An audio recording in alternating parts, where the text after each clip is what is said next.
Hey everyone, welcome back to the channel and got another war vid. This is War 3 of Season 52 and we're going up against GT40, so best of the best. Should be a fun war. Starting off on path 2 here in section 1 and I've got Void, White Tiger and Onslaught today. Got Wiccan up first, so this is the node where if I parry and I don't have a buff, my stuns will be reduced, and then if he ever nullifies me I'll take a burst of damage. Really, in this fight, I just really want you to watch out for how many tactic charges I even give Wiccan in this fight. So one thing about this tactic is that when they get to 15 of those regen charges, that they get one anytime they activate a regen effect, he will gain a power gain buff and go to max power, although they do have an extra chance of throwing their specials, so it's easily avoidable. However, if you punish one of their specials for about 7 seconds afterwards, they don't gain any more charges from hit anyway. So when I go in and I punish his special there, you see he doesn't gain any more. Look at the tempo that we're able to get by just continuing to punish these specials. He barely gets any charges. I'm able to keep my tempo, and Void, a champion who doesn't apply as many debuffs as other champions for the attack tactic, is, well capable of controlling the tactic enough to give himself time to get up the heal block and sort that part of the tactic out as well. And Wiccan never gets the power gain in this fight because I'm just consistently punching specials. Void has extra, bonuses for being used for the tactic, like he's got his petrifies to control the power gain if it does ever trigger, but yeah, he handled that really well. Moving on to this Attuma on Sadist. So he does have a bit of extra attack based on how many debuffs he has on himself, so I'm going to be avoiding my SB1 because I kind of want to do that against Attuma anyway. I don't want to give him extra ability accuracy. Remember that he reverses any ability accuracy reduction that you do, so I don't want to throw my L1 unless I'm going for the kill shot, and I don't want to parry him because that will give him extra concussions, which gives him extra attack and then extra hydration. So all in all, I'm just going to be baiting heavies, punishing with my own heavy to keep on pausing. I think I parry some of his special ones to apply more Daunted, because Daunted is a little bit harder to ramp in this fight just because I can't parry obviously. But I go for a heavy, I go for my L2 here, and that does a nice chunk of damage, apply some of the degens, and now I just need to bait out a couple more heavies from him. I go for my heavy there, and then I throw my L1 in to block, which increases the damage of the degen because it's, drawing a special, and Daunted boosts that damage a little bit. I'm fine throwing it into block because I know that it's going to kill.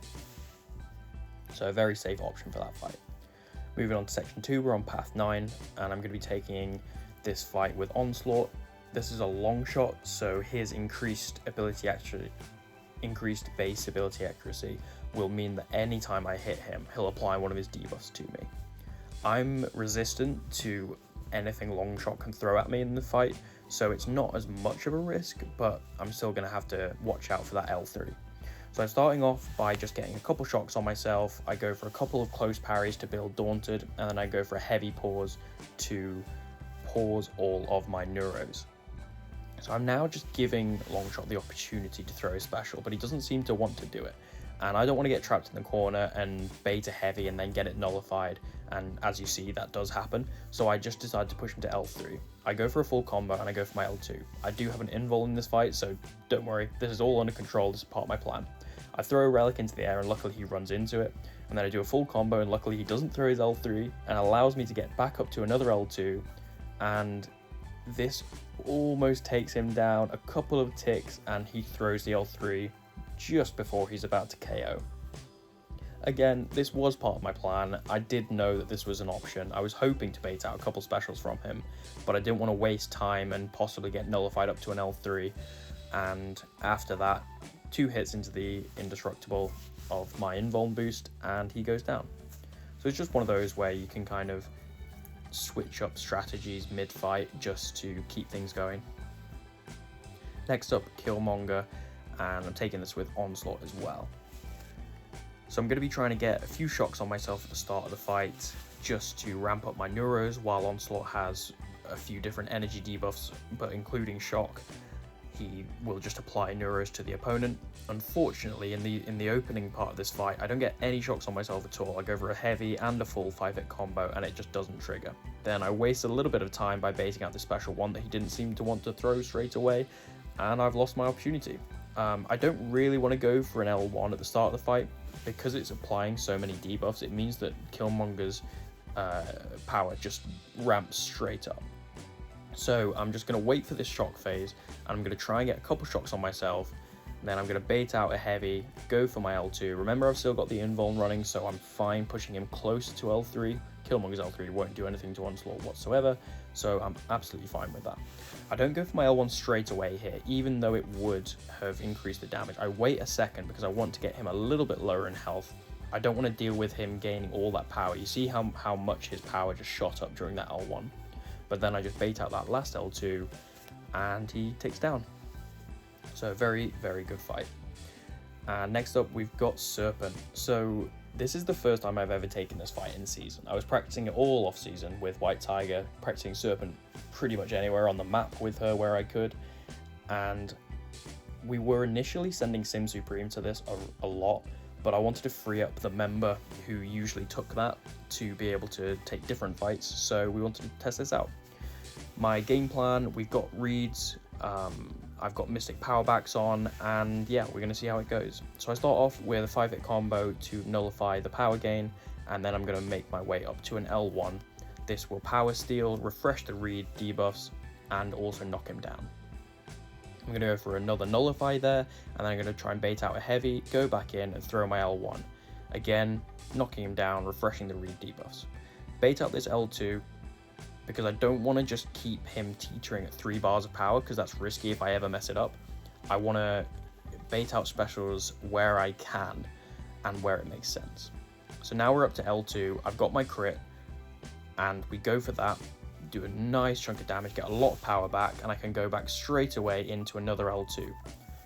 Now that my power seal is gone, now that my power seal is back, we go for another L2, even into protection, just to knock him down. The bleed does a nice tick afterwards, and once I baited out the special, I'm going to go for one more L2 to take him into death phase, apply my bleed, which heal blocks him, and then I just need to bait out one heavy from him, go in, and then I had, you know, Striker, L2, plenty of safety, plenty of reach to take him down, and I was extremely happy with how that went. Very, very fun fight. Next up, we have Void versus Magneto on the stun immune hazard shift with Incinerate and Poison, so we're only half immune to this one.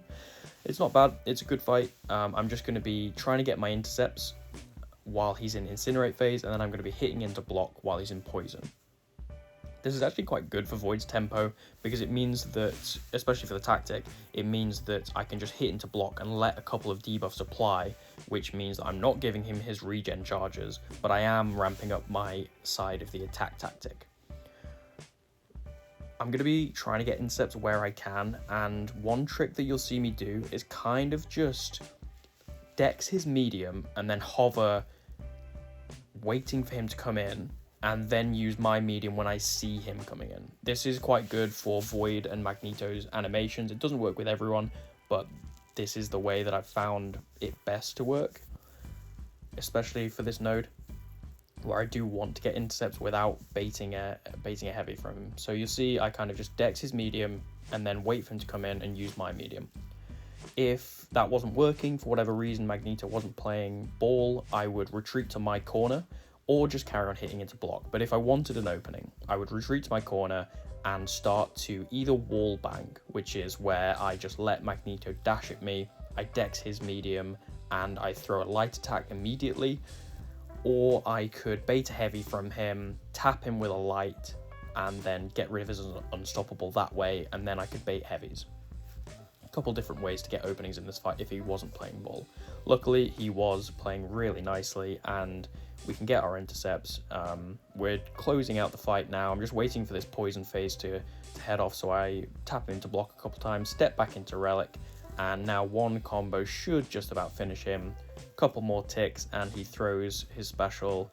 The Ant-Man relic does its power sting and finishes him off. So yeah, really clean war. I was really happy with how it went. Had some fun fights. and it was good fun. Really enjoying using White Tiger. You're going to see a bit more of her this season. I take a couple more Serpents. There's a bit of a spicy one where I make a mistake in a couple wars time, so keep an eye out for that. And I'm really enjoying Void. He goes to rank 3 either next war or the one after, so you'll see some rank 3 Void gameplay as well. But I really enjoyed this, so yeah, keep an eye out for those. In any case, thanks very much for watching, and I will catch you next time. Cheers.